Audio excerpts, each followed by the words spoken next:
Ladies and gentlemen, we're back. I tried that the first time and we weren't recording, so it didn't look so. The first one looked way better. I'm sorry, guys. I'm It sorry. did. It did. All right. Welcome back, Wrestling Paradox Podcast. You are here. You are inside the Paradox. Chris, I think we really hit a home run with the Paradox because people are fucking loving it. I've had two guys at my job wearing wrestling shirts, and I was like, yo, follow us, Wrestling Paradox Podcast. And they looked and they're like, yo, that's a dope ass name. It is a dope name. I give us credit. I think we did well with that.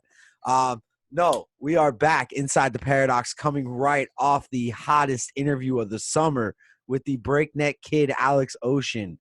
And we got a new one coming up for you guys Tuesday night. We have Cha Cha Charlie in the building.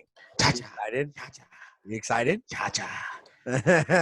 Dude, Cha Cha's only been around for like 6 years, but man, he's made an impact in South Florida. So we're gonna see what he's about. So, all right, tonight we are jumping right into it. Oh, make sure you guys swallow us right here at Wrestling Paradox Podcast. Make sure you swallow us on Twitter at Podcast Paradox. It's gonna be on the shirts. Hashtag swallow us. All right. These are the first generation shirts. These will not be the shirts you'll be receiving. Well, the front is, but the back looks a little different. I'll have a surprise for you guys this Saturday. We're picking a winner. Make sure you guys comment on our last video. Follow us on Twitter and follow us right here. And you are entered into the raffle. I'll be doing it Saturday night at 8 o'clock. We'll be picking a winner. We already have enough entrants, so let's get it going, man. So this week we are jumping into it. NXT. They were waving the white flag for the show, and then once the end of the show came, they took the white flag down. And they said, "Watch this," and I was intrigued. So we'll get to that. We're gonna move through this pretty quick tonight. Yeah, because nothing was good in the first hour and 49 minutes. Yeah, the last 11 minutes were great. Yeah. However, I need to go back because last week there was a spot that Dexter Loomis hit, and it was the front flip over the rope. I'm going to go ahead off of the rails here, and I'm going to say he did not land that at all. And that's why he got hurt. The camera cut, and that's why he got hurt, and that's why he's getting pulled from the mat. He did not land that flip. I think he was hurt, working a hurt ankle the whole match. I think he went for that spot, and it went bad because when they showed it where he landed, he was like 6 feet in front of the ring. If he would have projected himself to land how it would be look if it was like real, he would have landed 3 feet in front of the ring, like 2 or 3 feet in front of the ring. So I don't think he landed that. So I'm going to go off and say that's why he's hurt, and that's why they cut the camera. But we start off with Ripley and Dakota Kai for some reason. And this just makes the Fatal 4-Way match that happened like 3 weeks ago absolutely pointless. There was no reason for it. It looks stupid. That's exactly my notes. I go, just don't understand the booking. I enjoyed the match, but why have Dakota Kai win an elimination match weeks ago to now have to put her number one? No, Tegan Knox won the elimination. Oh, yeah. Well, why have her go into the four-way elimination to lose and then have her pump kick Shira or Io Shirai in the face and win? It didn't make sense. It did not make any sense whatsoever. So this match here is always nice to see Ripley. Rhea Ripley is a talent that I think is going to go far in this business. She's very young and she's very good at what she does. She came out hot in the match. She's really the backbone of that division, honestly. She really is. She's carrying that entire division. She looks great doing it. And it's kind of funny because they made a remark that, after the speed bump with the Robert Stone brand, she looks to set her sights back on the title. We all know that wasn't over. There's something else there. Yeah, you faced, what's her face? Allie or Aaliyah. But now there's another one on the Robert Stone brand. So we saw that was going to happen. Mercedes Martinez gets involved. No. This is Mercedes Martinez. Mindy Caldwell is on the show tonight. But Mercedes Martinez interferes. Dakota Kai has about 2% of the offense on the entire match. And this was a good play on that to make her look like she was getting dominated. And then have Mercedes Martinez jump in. She kicks Ripley. Dakota delivers the go-to kick. Whatever the fuck that is. I think it broke her nose. You saw it. It popped her. Setting up Dakota Kai being the number one contender and a match between Mercedes Martinez representing Rob Stone brand versus Rhea Ripley. And after the match, Martinez comes back in and You know, you could tell she talked to Ripley. She's like, "You okay?" She's like, "Let me go for this spot really quick." Yeah. So that was the first match on the Thrasher rating. I'm gonna go ahead and announce it gets a 1.5. I mean, it was a good match. It was like two. I'll give it 2 stars. It was meh. 2 stars. We're Yeah. starting off hot. Yeah. I mean, like the story, the booking is what kills it for me in NXT. The writing is what kills it for me in NXT. I don't know who's in charge of their writing right now. I mean, we all saw at the end of the match. I mean, everyone there creative and writing was in center stage. Like, so. I actually would like to see what's his name take over on the writing, but I know it's not going to happen. Buddy from Evolve, Gabe Sapolsky. Is it Gabe Sapolsky? Yeah. I'd rather see him take over the writing. I think Evolve was evolving into a top show for indie guys, and I think that's what NXT is. You got to remember, NXT is still not indies, but they're not Raw, they're not SmackDown. Well, I can tell you, I was talking to one of our fans today through text message, and I was like, AEW put up a monster number last night, 906,000 in the 18 to 49. I go, and that's a company that's a little over a year old. NXT did 731,000. I go, those are good numbers for a midweek wrestling that's not a major, like, top tier, and everything like that. But NXT's been around for how long? But NXT was pulling those numbers 2 years ago. They were pulling 1 million viewers a night too. Against nobody was looking at ratings. Nobody was looking at ratings. But against nobody though. But that tells us they're bringing in new fans, because that tells us 1.6 million people watched last night. Right, but a majority of it. 7. Yeah, but a majority of it is going to the new brand.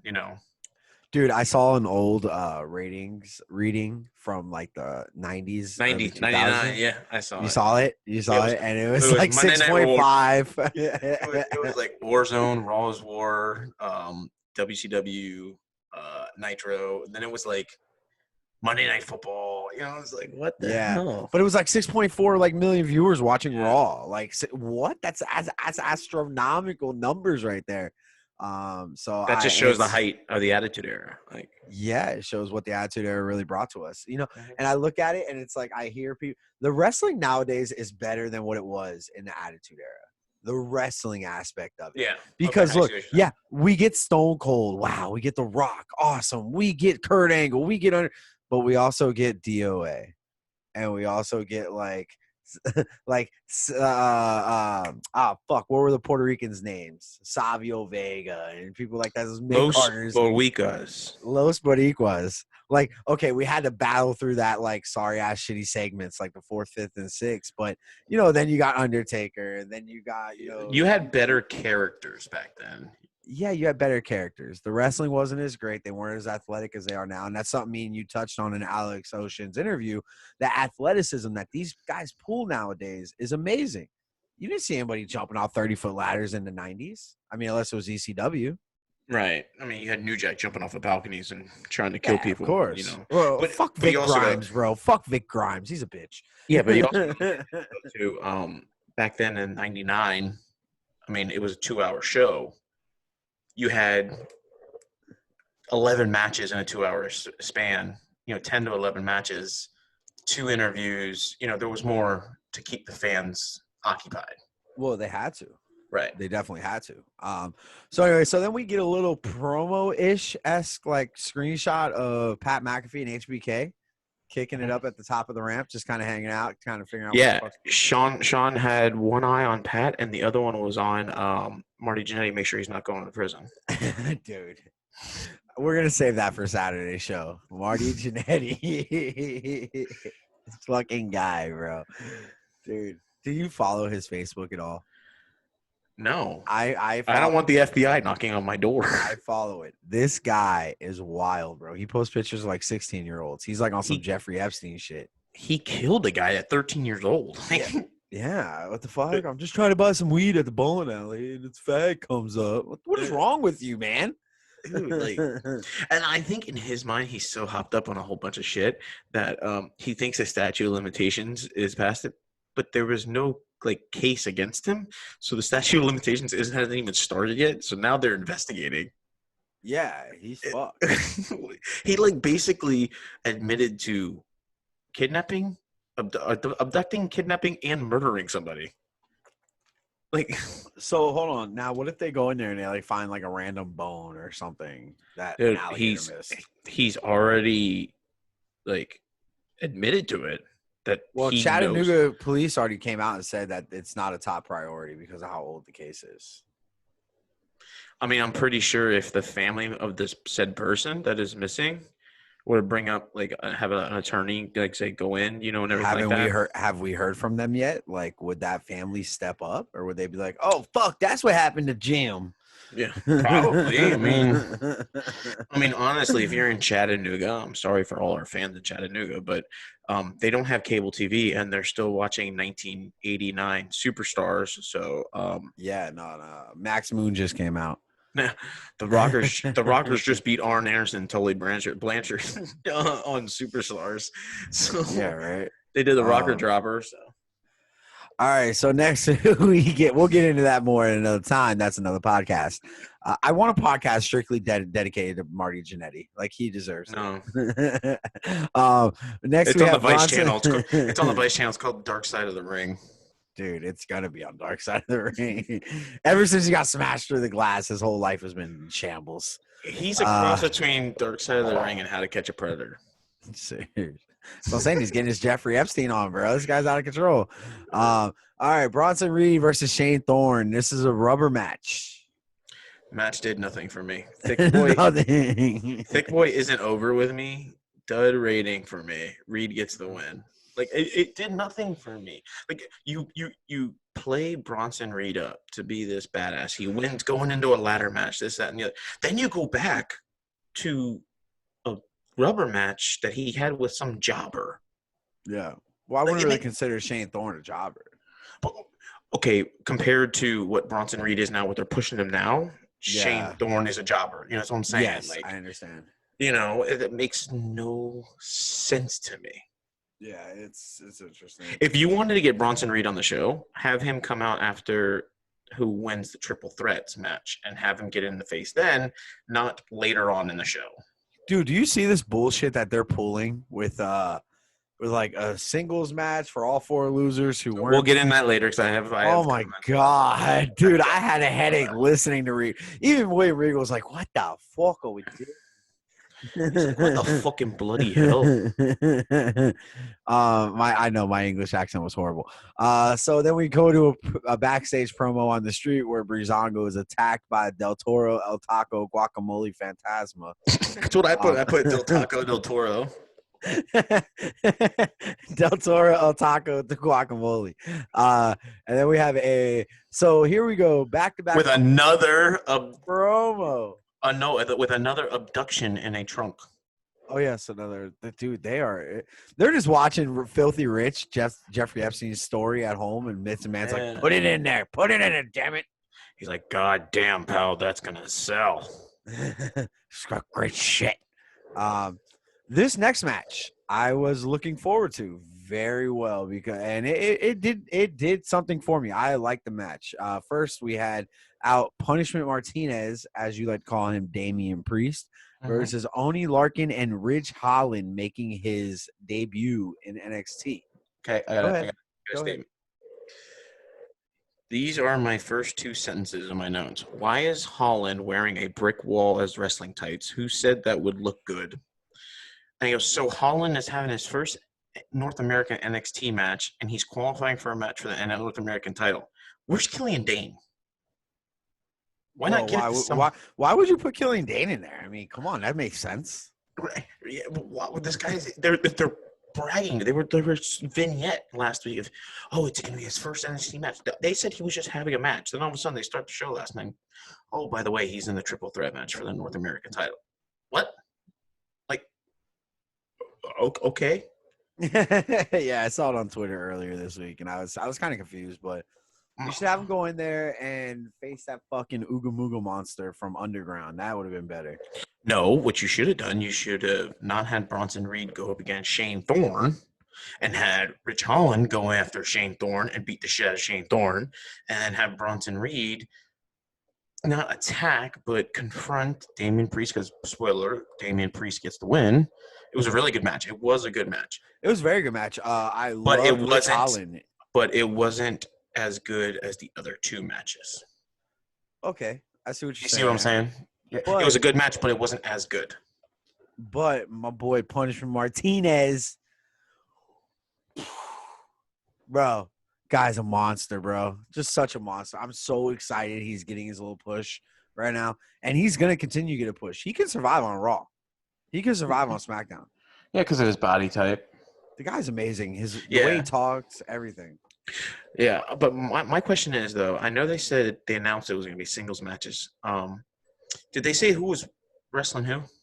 No, I know Gargano's in it. Mm-hmm. Rich Holland's in it. Mm-hmm. Finn Balor's in it. And Timothy Thatcher. No, Thatcher got pinned or submitted. Okay. There's one more. I don't know who the fourth is. There's one more. So we'll see who that is, I think, next week.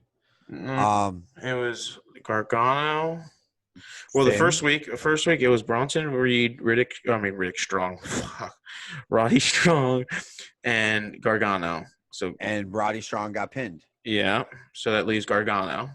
Okay, and then Finn, who Timothy Thatcher got choked out. So Finn and Gargano, and then Holland. Rich Holland did not. Who's get pinned taking last Loomis's place though? Is Loomis out for NXT? That's what this match is for. The This final two spots. That's what that whole like the four people who didn't lose is gonna be two singles matches, and the winner of those two matches are gonna get into the ladder match. That's what I've got from it.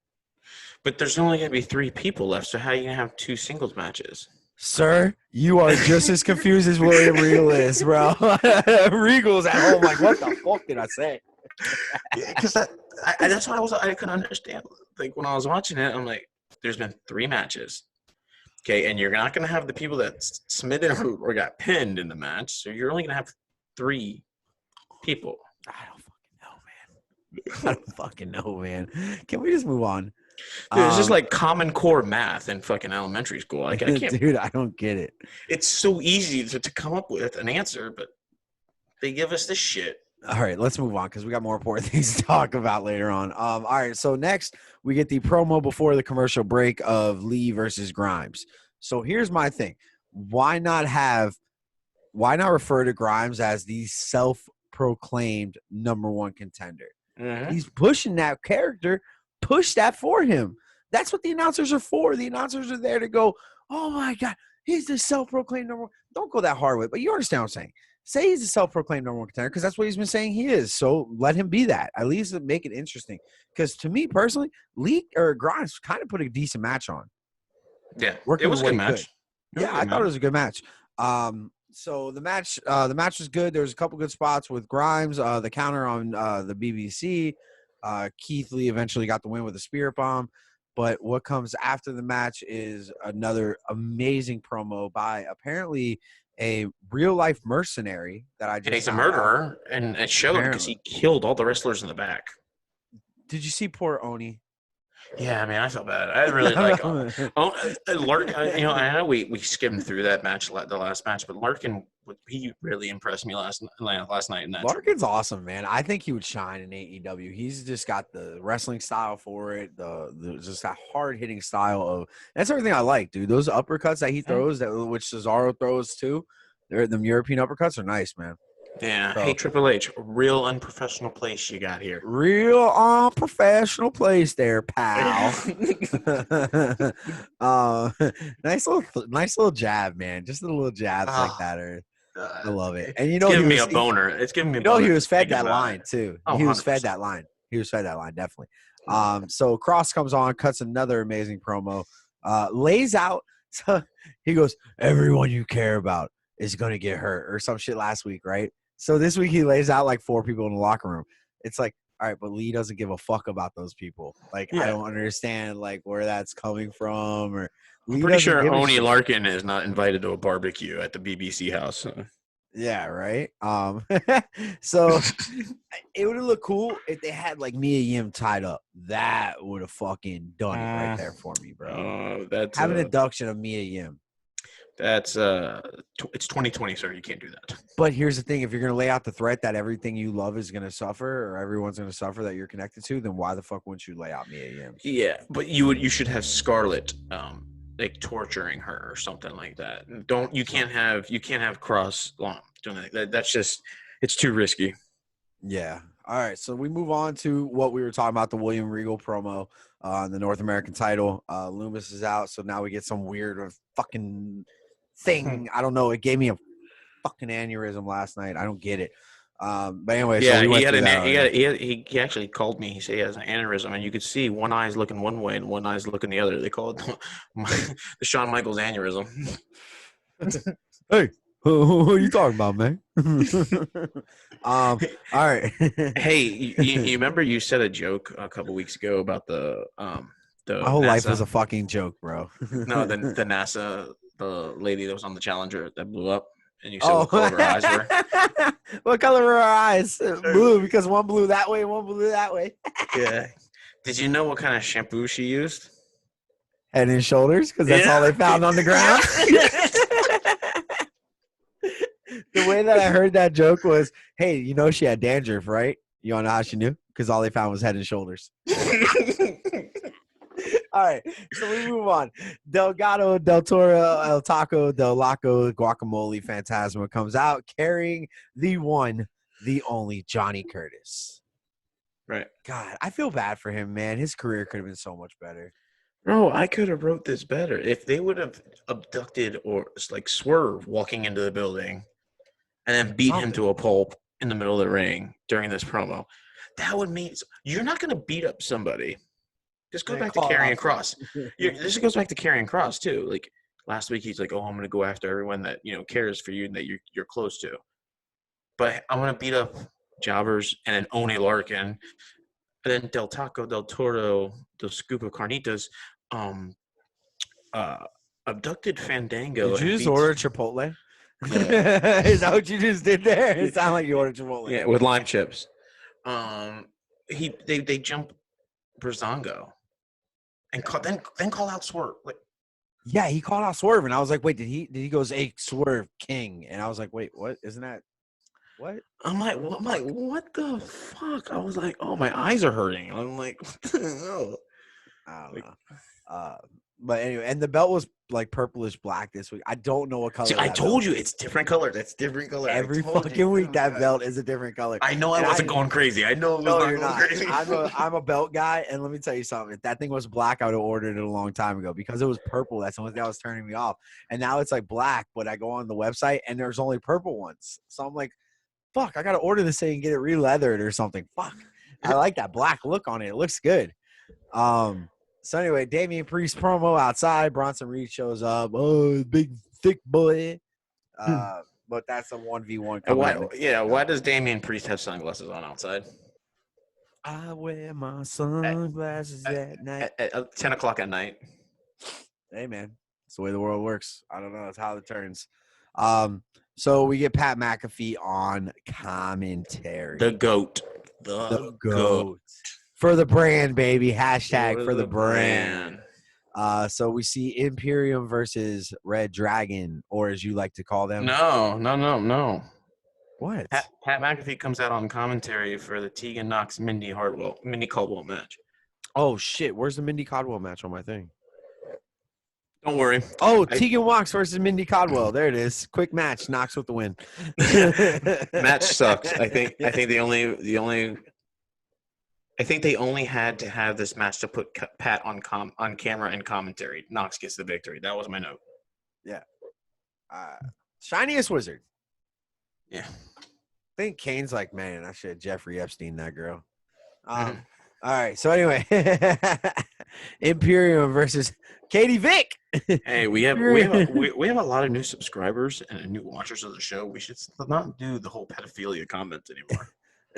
It's not my fault, bro. I'm sorry. I watched Filthy Rich today, and I'm like all into it, bro. Epstein did it.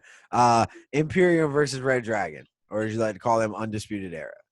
No, I still call them Red Dragon. Do you? Okay, nice. Some of our viewers may not know them as Red Dragon, though. So if you don't, go check out Ring of Honor.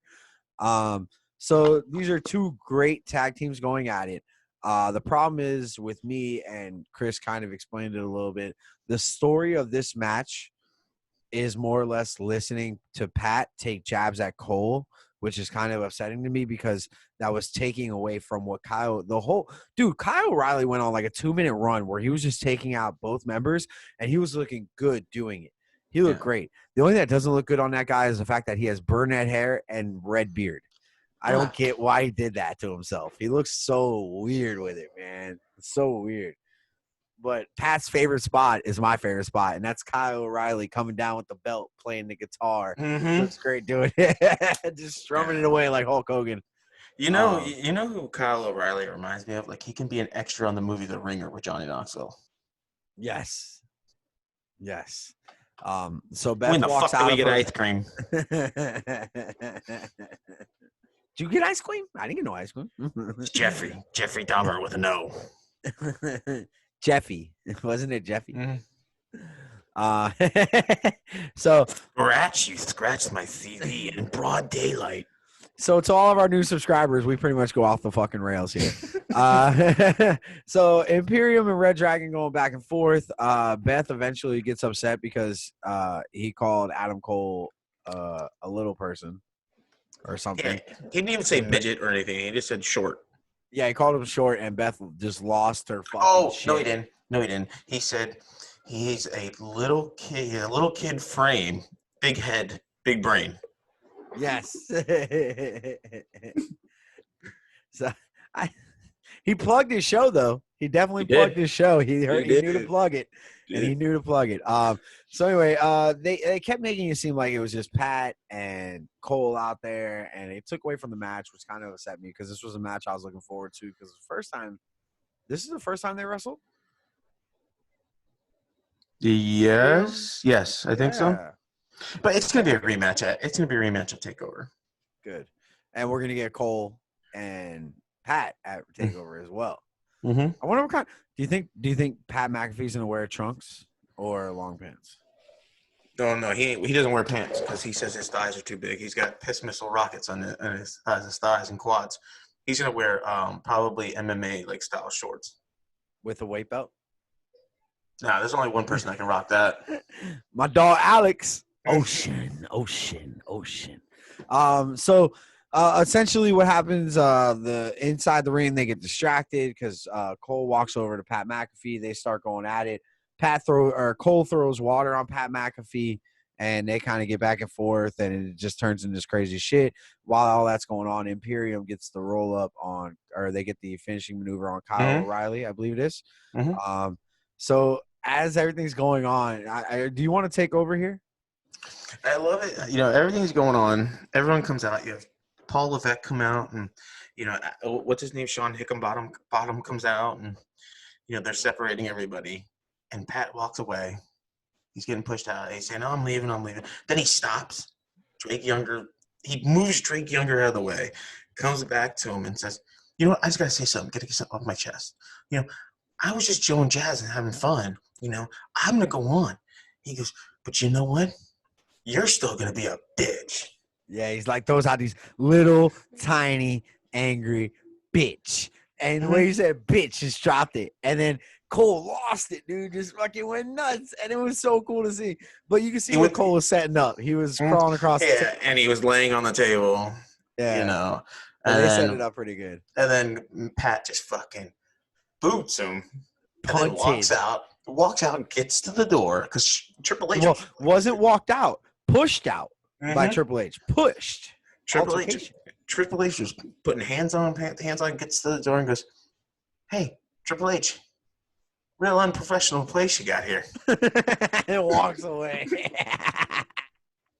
Dude, do they make Pat McAfee pops? I want to put one right in the middle. But I forgot to say one line. Is right before he starts to walk away, and he comes back. He says, before the water's thrown on him. That's what it was. Before it was, he goes, "Oh, he's just an angry little elf, isn't he?" Yeah, and then that's where it went crazy. That's fuck you, Pat. Dude, the greatest part though was the last line of the night. Shawn Hickenbottom hanging over Adam Cole. Do we got a doctor coming or not? All right. So that show of NXT pulled a whopping 753,000 viewers. That is nowhere compared to what AEW pulled. I can tell you that, pal. Because we're gonna get into this now, and they don't open the show like any other night.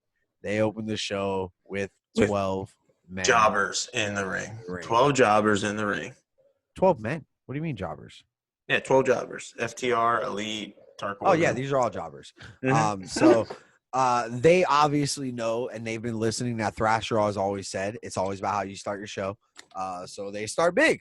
So they just fucking got up and they're like, "Hey Thrasher, do you like all that? You like all that? 12 fucking men in the ring? Is that enough for you? Is that enough?" Because they said they got to start big. So we get Elite and FTR versus Dark Order already in the ring. Here's my problem. 9 is a great wrestler. I like 9 a lot. But why isn't 10 in either of the 2 tag matches tonight? Well, I have a distinct suspicion that number 9, because 9 was the one with the long sleeve shirt, tie. No, Right. no. 9 was the one who started with Nick and did that nice Hurricane Rana. Yeah, that's Alan Angels. That's Alan Angels, right? Okay. No, is that No. That's 5. That's 5. Yes, no. 9 is the one that has the long sleeve shirt and the tie. Okay, never mind. I'm thinking of 5. I like 5. I think that is a free agent from somewhere that they're going to sign. Yeah. Yeah, because if you notice, that person wasn't in the match long. No. They were out on the outside a lot, not physical, and everything like that. You notice they had all his arms, legs, face, everything was covered. Mm-hmm. Everything was covered. Here's a spot that I had. Nick lands a big high flying move where he jumps on the top rope and then jumps over and lands on everybody. He just walks away. There was no emotion there. No emotion. Just like, okay, whatever, I did it. Yeah. I do this not every day. Not smug. No, like if he was like, "Ha, you like that?" Or well, he mean mugged to the camera. He didn't pull, dude. You want to look at a mean mug? Go look at Derrick Rose hitting a 3-pointer to win the game. That's a mean mug. He's just like, what? I did that. Nick Jackson walked off like, just gotta go count Pokemon. I mean, if I'm gonna watch Derrick Rose like mean mug a camera for hitting a 3 to win the game, I'm gonna have to go back to like 2011. So, greatest knees in the business. So eventually, what happens is small body, big brain. Dax Harwood kayfabes an injury. They carry him off, leaving the one and only Kenny Omega by himself. This match planted a lot more seeds than the story of the match itself. The stories within the match is why this match was actually taking place. So you have, you have Omega, and there was a spot where they all loaded up for the figure 4. Did you see that? Mm-hmm. Yeah. Is that a little shot to Tully? Be like, hey, what's up?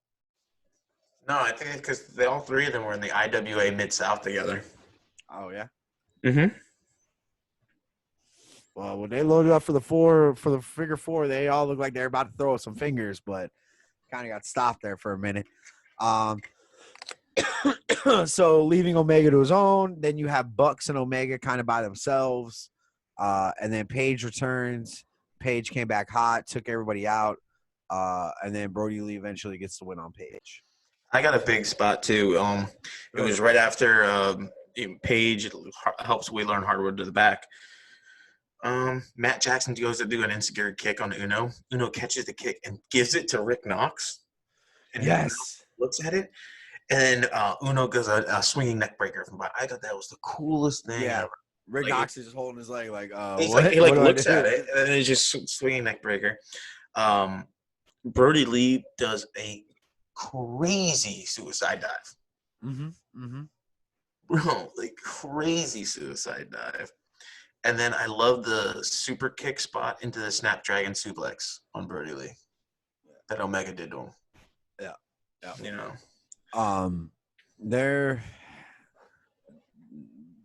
that match was good. I like that match. That was a fun match. Like I said, Brody Lee gets the pin. The problem with that, with when they did the replay, Brody Lee didn't make any contact on that clothesline. I don't know if you noticed or not, but there was zero contact. No. Zero contact. He didn't have to. No, he didn't have to. Which is always interesting because how the fuck did they do the backflip with no contact?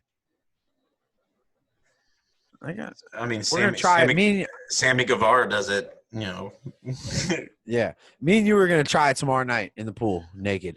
No, we're going to do a Taipei death match. I'm down. I'm down.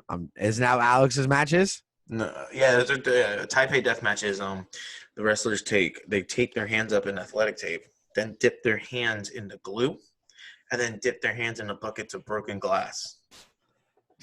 So Sam asked me, she goes, is all these matches going to be death matches? Because she can't do blood. No, and I said, no. I said, there's only going to be one match with blood in it. And that's Alex Ocean's match. I said, at that match, you can walk away. The rest of the matches, they're probably going to be clean, good matches, nice wrestling. Like Natty Cat, and because she's a big Natty Cat and Finn Balor fan. Mm-hmm. So I told her to be matches like that. Yeah. Okay. She has no fucking idea what she's getting into. I'm glad we can watch it on my computer because my computer is a 37-inch TV screen, and then we get the 55-inch. They can watch TV or do whatever, and then we can just sit around my computer and just watch it. Dude, Sam's gonna be so upset tomorrow. She's like, "What the fuck is all this?" Because she wants to watch wrestling. She wants to watch it. So wait till you see this guy, Akira. Oh my god. He took bamboo skewers one time and put them in somebody's head and then headbutted the guy. Fucking crazy. But no, I mean, to end the match, Paige and Omega go for the last call. Omega's pulled out of the ring. Paige and the Young Bucks were pulled out of the ring. He goes for the buckshot lariat, missed, turns around, boom. Brody Lee hits the lariat, the discus lariat, by the way, the Stan Hansen. Yep. And Dark Order wins. Good match. I thought it was a 3 3/4 star match because of the story that it told. There you go. I'm never a big fan of a 5-on-5 or a 6-on-6 match if they're not elimination. It's too much. It's too much. Yeah. All right, so we get back from break and a van pulls up out of nowhere. And the van looks a little familiar, does it not? Mm-hmm. Yeah, that van belongs to Sue. Oh, you don't know who Sue is? Oh, Sue is the one person we saw on TV one time for 10 seconds. Just in case anybody forgot who Sue was. All right, Trent's mom's car. Trent's mom's van. You know what would have been cool? Dude, I was thinking about it so hard last night. Like when they pulled up, if they were blaring The Office Space, "Damn, it feels good to be a gangster" when they pulled up. I don't think they had the money for that. They used all that money to sign. No, just the instrumental. Just the instrumental, though. No, you don't have to play the words. Just the instrumental. And having them get out both wearing sunglasses. Like, how dope would that have been? Like, well, here's my problem with that match is they are with that's not that spot, but you'll see later on. We'll talk about it. There was an issue. The camera went too far behind the car, and there was no license plate on the car. Mm-hmm. That car didn't belong to anybody. They picked that bitch up at auction. They're like, "Yo, let's destroy it." So, which one do you have? We're gonna get it. So anyway, so then we get a promo of Mox saying he doesn't regret anything and understands why Darby wants him, and he's gonna ask Darby to stay down when it's time to stay down. So this match is gonna be good. So tonight we get Mox and Darby for the title. So then we have Proud and Powerful versus Best Friends. And we start with Trent and Santana. And I put really good match to come off of a 12-man tag with. It was a good match. I feel Trent, I like the start of Trent and Santana because I feel like those are the two people who can break out of tag teams and have a singles career. Santana can definitely have a singles career, and Trent's Trent. I said it before, and I think you agree with me. Trent is the better part of that tag team. Yes, I don't take anything from Chuck Taylor. Chuck Taylor is a very smart wrestler. Chuck Taylor knows everything about wrestling since the 1900s. And he looks like Nate. Who? Exactly. I personally, I would love to see Trent and Santana in a one-on-one match. Yeah. Yeah. I think they could tear the house down. Give them 20 minutes, they'll fucking find the spots. Yeah. So, but anyway, there was one spot in the match where Trent took a hard bump to the back, and I think that legitimately was an injury for him. I think he was feeling that bump to the back because there was a second spot that they went for with a double suplex into a turnbuckle, but you could tell when they picked him up. I don't know if he said something, but they jumped forward and then dropped him. Like Right. it was supposed to be into the turnbuckle, but I think he was probably like, "Yo, we got to take this spot out. I'm hurt." No, I think I just think they were too close. I mean, the way it looked like they wanted to do that. That's the No, I spot think they were they're going for. but I think they were positioned too close to it, and if they would have both of them moved the way, it would look like they were setting up for the spot. So I think they just said, "Hey, we're gonna audible out of this and do it this way." Did you notice there was a spot where there was an RKO, a Bautista bomb, and a super kick, all back to back to back, and Trent kicked out. What I love about is when Ortiz was standing on Trent's head, and he goes, "Look at your baby boy, Sue. Look at your baby boy. Your baby boys." So best friends get the quick roll up for the win. So that sets up, that proud and powerful Spiffs because they were coming on a three match win streak coming into this. So we'll see what happens. Oh, you want me to take over MJF too? I'll take MJF's promo. I didn't know. I thought you were keeping going. I'm sorry. You dazed out there, pal. Confused, I did. Dazed and confused. I did. I was looking down at my notes and I was like, okay, so I'm waiting for him to start. So, but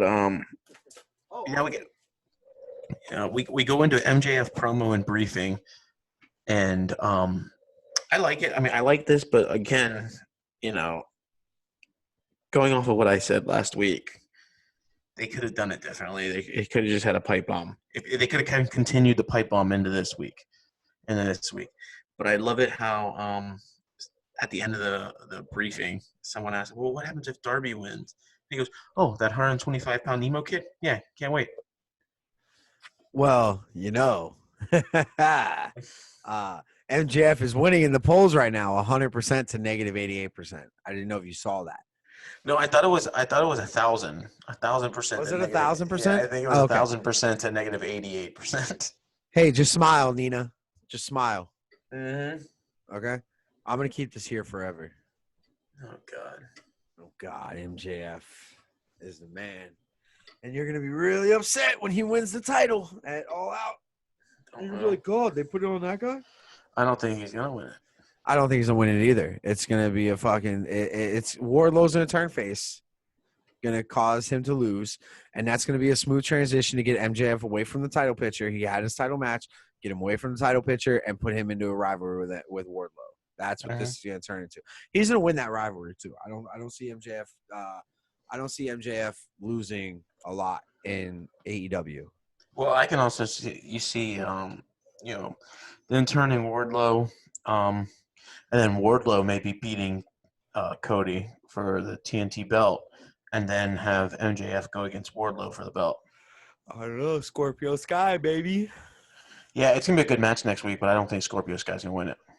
Yeah, dude, did you see his? Promo on Dark? Yeah, it was good. It was good. Yeah. Just smile, Nina. Smile. So we get a Matt Hardy promo in the ring.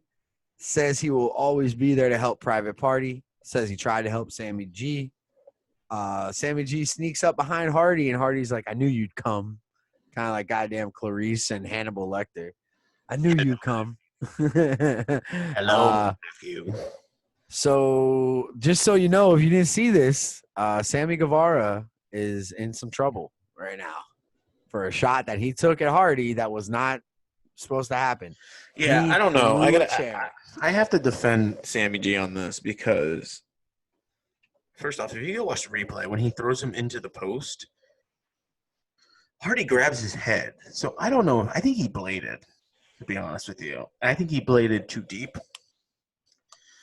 Because I mean, because literally the camera's on and you can see he grabs his head like this, but normally it would grab it like but he grabbed his head like with his full hand closed, and then the camera goes to Sammy G climbing up on the top, up on the steps.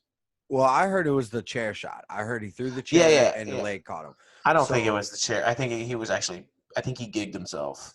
Well, from what I was reading, Tony Khan was the first one behind the curtain to stop Sammy G and be like, "Yo, what the fuck was that?"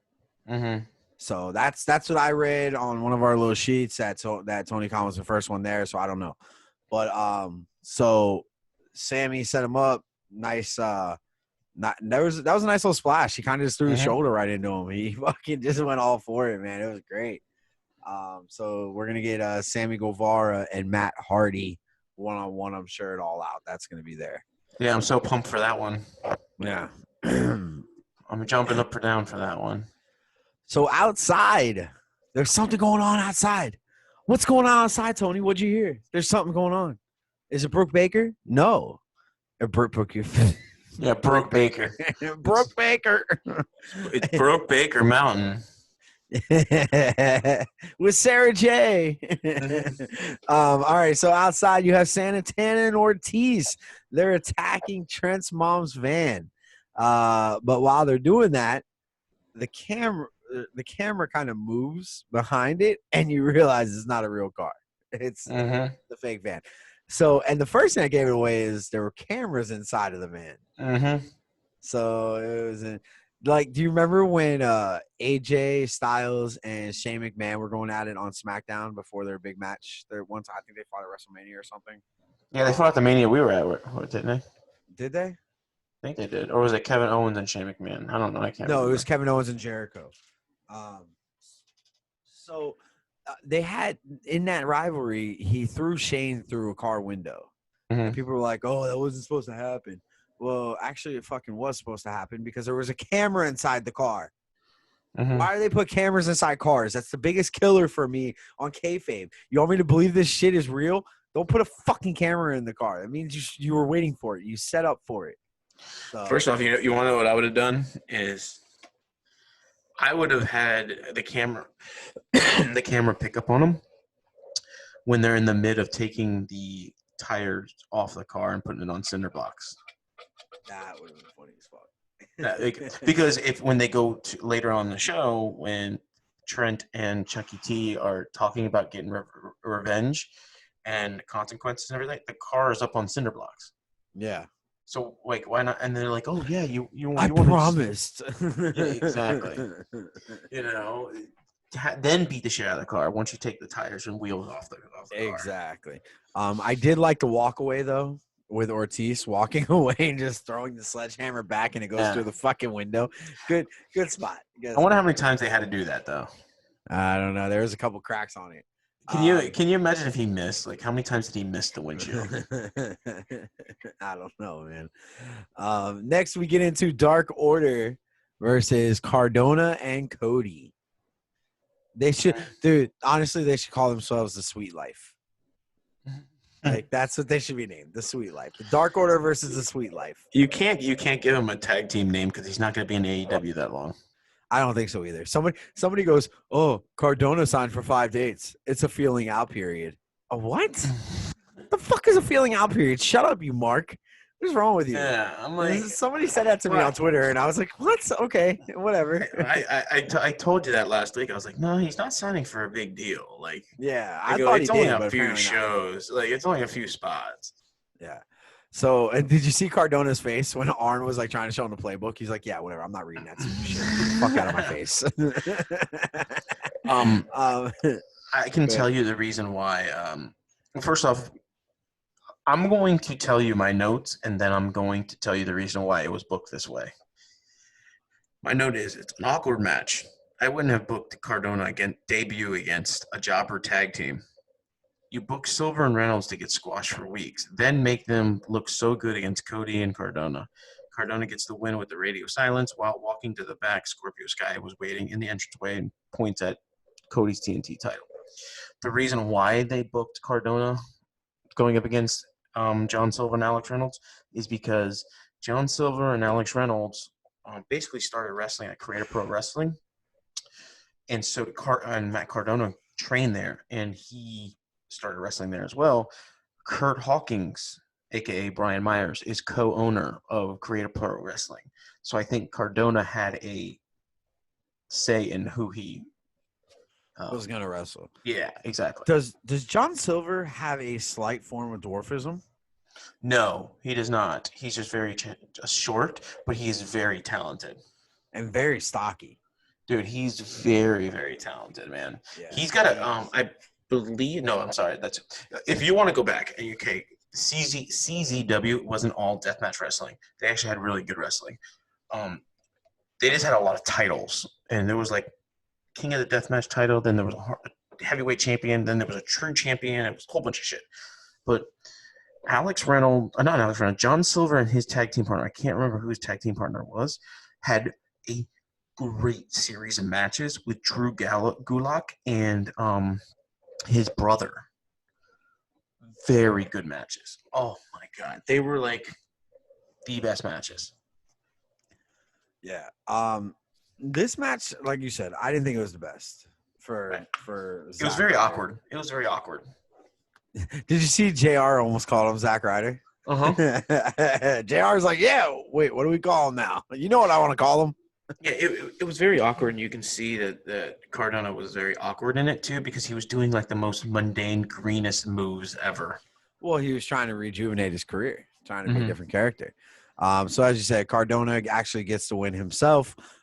Scorpio Sky challenges for the title, and then I put a note here. Make sure you go watch that the AEW Dark Scorpio Sky promo.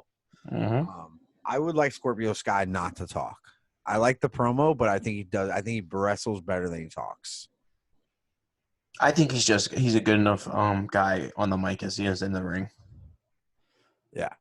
So we move to Trent and Chuck in front of the van, telling Proud and Powerful that Pride. I was gonna say Pride and Powerful. Pride, we're here. We're quick. So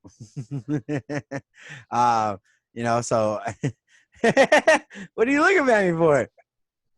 No, nothing. Trent and Chuck are going to be getting another match with Proud and Powerful.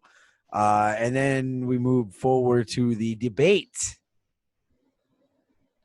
Yes, the 2020 debate. The debate with Jericho and Bischoff. Did you get did you get what I asked you for? The what? Did you get what I asked you for? The word I want the word for word answer from OC. Oh no, I didn't get it. No, I didn't get it. I wanted the word for word answer from OC on that one question. But it was so old school-esque. The movie Old School. How he was just like leans into it, and he just goes, and he just like up, It was so good, so good. My notes were, first off, Eric Bischoff was moderator. I called it.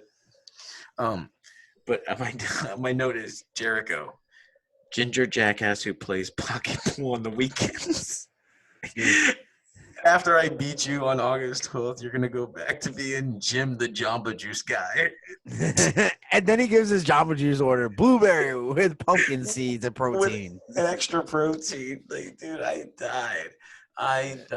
But first off, like, again, see, now you're seeing what I like in Orange Cassidy. Like, he's coming out.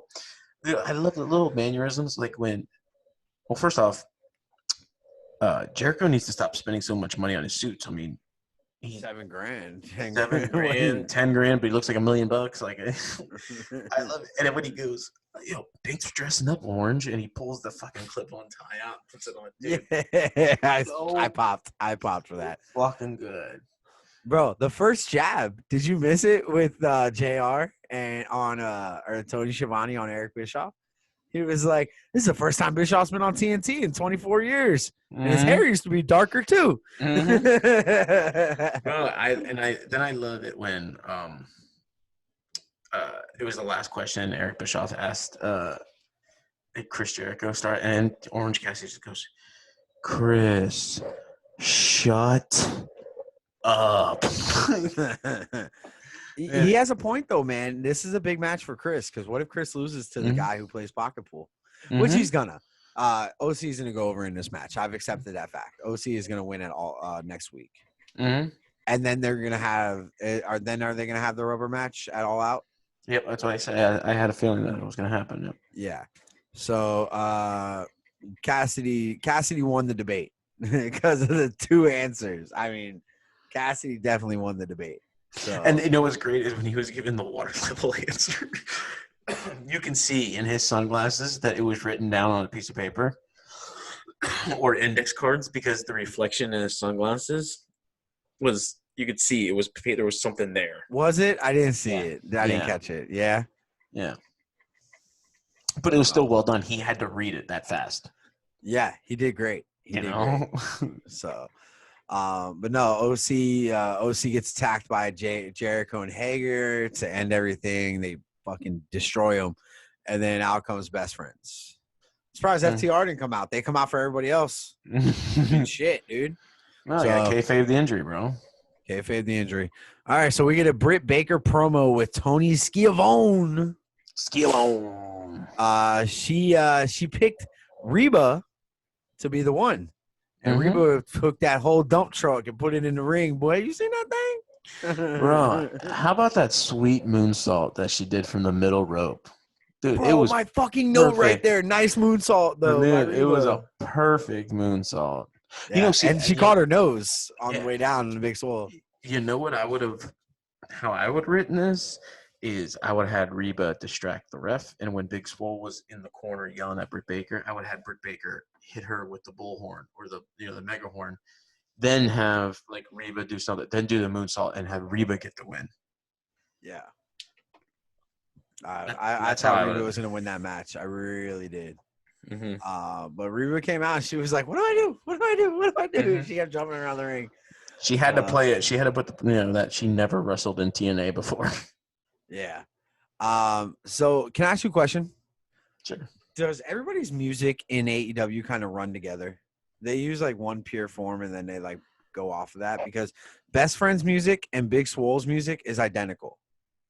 Well, Big Swole's been using that same entrance music since she started wrestling. Oh, so back when she told Brock Lesnar she was going to kick his ass? Yeah. In the Indies, that was her Swole. Swole, and everyone in the crowd would do the Swole. Swole. Kind of like the Moose thing. Moose. Yo, I get hyped every time we go to a show and Moose comes out. I'm like, yo, Moose. But honestly, you don't listen to a lot of like Conrad Thompson's podcast or anything like that. I listened to him with Bruce Pritchard a while back. Yeah. The guy Matt Coon. Matt is one of Conrad Thompson's friends, and he used to do a podcast where he teaches music to kids and everything. He actually wrote and played guitar for FTR's music, and he does a lot of other people's music too in AEW. Wasn't it Jim Johnson who did all the music back in the day for WWE? I think that's who it was, right? Yeah. So he did like Vader's music. He did some big music back in the day. He did Undertaker's. Yeah. So Big Swole gets the win. She's facing Britt Baker at All Out. We finally get Britt Baker back in the ring, and then we move on to your main event of the evening. Jon Moxley versus Darby Allin. So that's I don't know. Darby, did this match do it for you? I mean, it was a good match, but I thought it was a great match. It's just, I think they had MJF come out too early. The match kind of did go on a little longer after MJF. Let's go back to it. Darby comes out, and the way he comes out in a Mox face cutout was kind of cool. There were some spots where Mox threw Darby from the stage to the ring. Hit him in the post. Hit him with the post. Yeah. Dude, what the fuck? But MJF interferes, takes the belt to Mox's face. Mox got the win. After getting color. So here's my thing. MJF was upset in the back and doing the whole thing. And then when he walked off, did you see Wardlow's face? The way to play it. They told Wardlow, hey, crack just a little emotion when MJF storms off, and he did. He did it just right. So that was a good spot from him. Is showing. Yeah, but I would have liked to seen it at ringside. If they would have had pushed, I would have held MJF from coming out and Wardlow coming out just like 2 minutes, and then had him go crazy on Wardlow and his cabinet outside, and then have Wardlow crack the smile on stage. I think it would have been a lot better.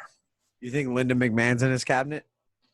I think it's what's the company that was selling kids in the cabinets? Wayfair. Wayfair. I saw a video, and it said when Wayfair is running low on product, there's this little kid running down the hall, and someone just snatched the kid. Right. Dude, yo, that's just crazy. So MJF, it's gonna be MJF versus Mox for the AEW champion. Don't you have a title now? You have a belt, don't you? Oh, I do have a belt. Yes, you do. And I don't have that belt. I want that belt. It's the AEW championship. I do have that belt. And we tweeted at Cody today, didn't we? You were upset, weren't you? Do you want to express everything now? Okay. My son is the biggest Kenny Omega fan. Like, what a loser. What a loser. he runs around the house when Kenny Omega comes on, and he goes batshit crazy. And he's even doing the finger gun now. And he bam.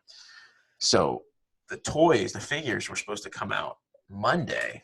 Well, Walmart has a logistics problem because they're doing a toy reset. So they had to push him back.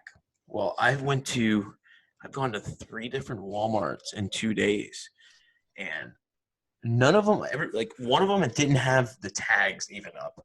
Then the one I went to this morning had the tags, but I asked the lady, I was like, hey, do you have the figs for this? She goes, no, we haven't gotten the green light to put them up yet. I'm like, okay. So I was like, let me try one more Walmart on the way home. I tried it. They had the ring and the belt, but no figs. I'm like, are they in? I asked the lady, I was like, are they in the store at least? I'll just buy them right now. I'll buy all of them. I don't care. She's like, no, they're supposed to be coming in tonight's truck. And I was like, okay. But the lady before that says she couldn't put them out yet? No, this was at a totally different Walmart. But I'm saying Walmart, the second one, she said she couldn't put them out yet. So they're there. They just can't put them out yet. Yeah, but they had no tags for it. I was like, what is going on? But then when I went to the third Walmart, I found the belt and the ring. I'm like, okay, well, maybe they have the figures somewhere in the store. But if they couldn't get the green light at one store to put the merchandise on the shelf, but then the other one has half the merchandise on the shelf, I'm like, okay, whatever. It's Walmart, pal. I don't know. Whatever. But the belt is everything. First off, everything with AEW related, like toys, it's all going to be $19.87. Every price. The ring was $19.87. The belt was $19.87. The figure should be $19.87. To where right next to it in the WWE figure and ring and everything like that, one figure's $19.44. One figure's $8.97. There's a 2-pack for $26, and the ring's $50. I'm like, the hell? And the kid's belt is actually a really good quality belt, I guess. So I'm trying to see who was born in it. 1987. I'm looking on all of AEW. Who was born in 1987? Cody was born in 85, and Khan's born in 82. So it's neither of theirs birthdays. Well, no, I just think it's a price point. They probably wanted it around $20, and it's like Walmart's like gimmick is 87 or 44 or some shit like that. Yeah, they always have some weird numbers out. Yeah. So I don't know. I found a maker over in Pakistan who said he'll do me the belt for like $260 or some shit. And I'm just like, we just bought a house, so I'm like, do I really want to drop $260 on the belt right now? But probably you know what's great? You know what's great is like you remember the old the blue WWF rings when we were kids. Mm-hmm. You remember how it was a bitch to fucking put the ropes up? Yes. This AEW one, I was like, oh man, I gotta put these fucking ropes together. Easiest thing ever. Oh yeah? My gosh, yeah. One post, all 3 turnbuckle pads already have the ropes loop through it. It's not, you don't go through the turnbuckle pad. It's just like a groove, and it like loops into it. Do you want to debut it? Do you want to show it? Yeah, I'll go get it. Hold on, get that in the belt. I want to see the belt. Okay. All right. So while Chris is doing that, make sure you guys check out this Tuesday. We have Cha Cha Charlie coming in. You can follow him at Cha Cha Charlie on Twitter. We have a big interview coming up. Very exciting. Make sure you guys check it out. We are doing a giveaway right now. Comment on our last video. Comment done on the video after you follow us on Twitter and follow us right here at Wrestling Paradise Podcast on YouTube. And you are in the drawing for a shirt. Drawing will be done at 8 p.m. on Saturday. We will be picking a winner 8 p.m. on Saturday for a free shirt and free sticker. You guys can enter in. I'll be doing a video Saturday night to tell you guys who the winner is, and we'll mail out the shirt to you, man. No charge for you for anything. What you got? You ready? You ready? Yeah, I'm excited. right. Did Kenny Omega's finger bang come with it? Bang, bang, bang. My son Brody goes around and does it. So look, here's the belt. Oh, look at that. We're having a death match for that thing on Friday, tomorrow night when I come over. It's actually very good quality. It's a pleather. It's like, so it's not like the foam or anything like that. Dude, it comes I want with the foam belts back, man. The foam was awesome. It comes with a Velcro strap that you can adjust for fitting. Okay, thank And you. it has the bumps so that it doesn't sweat. It stays off your body. So it's actually really well done for $20. Couldn't beat it. Not bad. You know. So who's the AEW champion in your house? Oh, he is. He's Orange Cassidy and Kenny Omega put together. You got to roll them up for the quick 1, 2, 3. Yeah, so like, look at that. See, like, that's not bad. It's actually pretty nice. And then this is the ring. We've already figured out how to. John Cena and Roman Reigns have already had multiple matches in the ring tonight. Okay, awesome, nice. Nice. That's the only best 3 out of 5 or something. Yeah, those are the only figs that we have. The ring looks pretty simple. It looks pretty cool right there by the turnbuckle. Yeah, man. See, like, so there are grooves like right under here, and the ropes are already like you can see. Like, let me see. Can you see it? There's holes there. Yeah. I see what you're saying. And there's grooves there. So one turnbuckle pad here, we already had the ropes looped through it, and all you had to do was just string it and hook it under. That's not bad. And you put the stickers on it. And the great thing is I've seen the other wrestling rings, like the newer ones that WWE has, only 2 sticker side skirts. This one has all 4. Yeah. Side skirts. Pretty dope. It's pretty dope. How heavy is it? Just like a little pound? No, it's like plastic. So nice. And we figured out that with the John Cena figures, if we pull the ropes all the way down, you can launch them. You can springboard them. Yeah, because John Cena always goes to the top rope for a springboard move. Come on, keep it realistic here, Chris. And we actually wrote our own pay-per-view. We actually had John Cena and Roman Reigns versus a Stormtrooper and Chewbacca. Nice. Please tell me Chewbacca got the win. Oh, yeah. He did the Wookiee Slam. Okay. Big fan of it. Yeah. John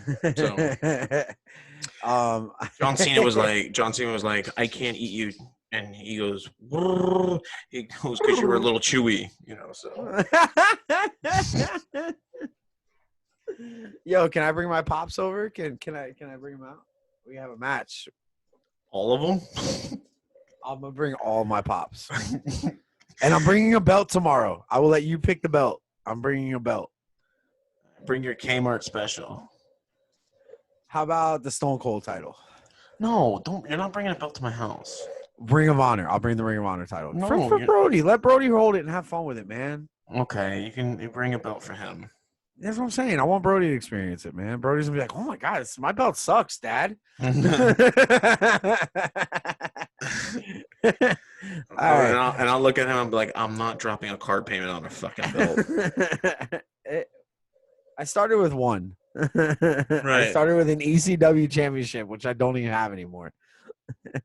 So. Oh, by the way, so going back to last night, the show. Did you notice that Brandy Rhodes started a show on Zoom called Heels of AEW?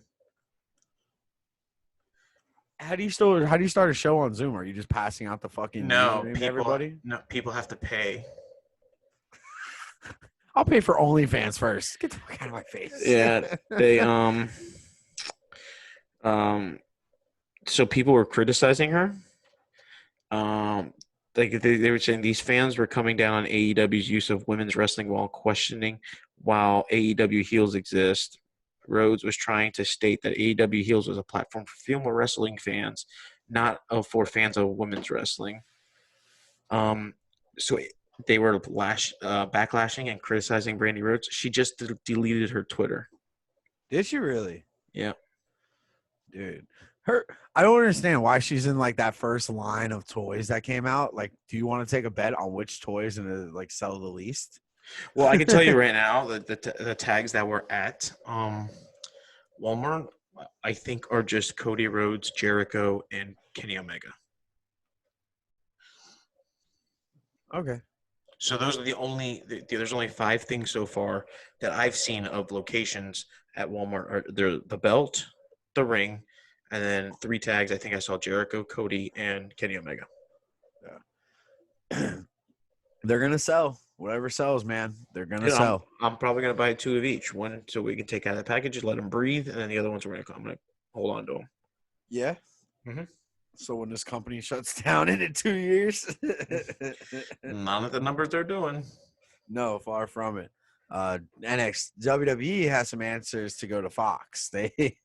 Fox is demanding some answers, and they're not happy right now with the ratings at all. Right. So that about wraps it up, man. You got anything else? Not Marty Jannetty related? No, I'm pretty stoked for tomorrow night. Yeah, man. We got tomorrow night. We got Alex Ocean versus Cologne. Alex Cologne. Mm-hmm. And yeah, Mansoor, I can give you the card real quick, so everyone that's And do you want to drop the cheap plug-in right now? Yeah. No holds barred. It's ICW no holds barred. It is the cheap plug was ICW NHB promo code on IWTV. Independent Wrestling. 5 days. Yep, 5 days. You have to enter your credit card information, but you can delete it. You can after the 5 days, and literally you have a whole shitload of wrestling. I fell asleep to watching Alex Ocean and Eric Ryan from July 4th. Eddie Kingston was on that card too. Was he? Mm-hmm. Yep. Dude, I go back and watch his promo for AEW so many times a week, dude. He was so. I'm gonna watch it again here once we get off, but just that whole promo for like the 2 minutes and 35 seconds that he was on there, just talking. He sounded great. He knew what to say. He knew how to play it. If there was a crowd there and Eddie Kingston came out, that place would have popped. Mm-hmm. Dude, and if he would have came out the same way, just come right out. No. Just cut the music. You know how he did it? That place would have popped. You talk about rough like all that jazz. Oh yeah. So like video on demand on Independent Wrestling TV, you have a whole bunch of Big Japan deathmatch stuff, ECWA. So hold on. So you already got access to IWT. Mm-hmm. Okay, cool. So you have GCW, you got Beyond Wrestling, you got ICW, Absolute AIW, you have Freelance Wrestling, Glory Pro, Black Label Pro. Southern Underground Wrestling. You have a whole bunch on there, bro. Yeah. Definitely recommend it. Definitely recommend it. No, I wonder if they get a cut off of this. The wrestlers. I wonder if they get like a small percentage. Yeah, I don't know. Alex Ocean is just like, yeah, come on, guys. IWT, baby. You guys push it in. Bring me the money. Mm-hmm. So, all right, guys, that is it. We are wrapped up. We will be back. What are we going to do? What are we doing? Are we doing a Saturday show? No, I didn't think we were going to do a Saturday show since we got the You got the interview Tuesday? Yeah, the interview Tuesday, yeah. All right, so we're going to hold off this week. No Saturday show. We're going to get back to him. I know you guys miss him. I know that's where Cody Rhodes gets all his ideas. So Saturday we'll be back. We'll be back for another time on that. But Tuesday will be the next time you see us. Cha-Cha Charlie's interview coming up on Tuesday. Do not miss it. Do not miss it. You talk about Alex Ocean coming out of the Indies in South Florida and everything else. Cha-Cha Charlie's right there with him. And what a huge like podcast it was. Like everyone loved it. We've got Alex Oceans. Oh yeah. Man, dude, great show. great. We put together a great interview. Yeah, and I mean, it's not just us. I mean, he was a great interview. Like, Oh, he was. I just feel like our questions that me and you came up with were amazing for him. yeah, I think it was just he was very humbled. Like we were ready, and he wasn't like an awkward interview or anything like that. Yeah, no, it wasn't just like, hey, Jeff, on tonight your match. No. Right. You know, I mean, we got over 1,000 views and 1.2 K views in a couple of days. So, Hey, man. Hey, it pays off. We're booking it. We're moving, baby. We're moving. moving and jiving and shakers, jiving and shakers. We're already moving into our second generation of T-shirts. That's crazy.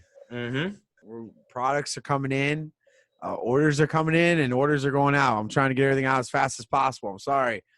So just be on the lookout. We're going to be dipping into some other things here. I got an idea for some phone cases.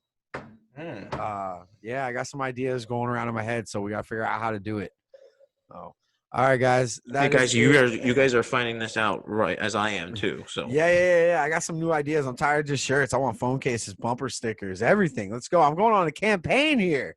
I'm going on a Joe Exotic campaign. I want my face on a condom. Oh, your face will be on my condom. Peace.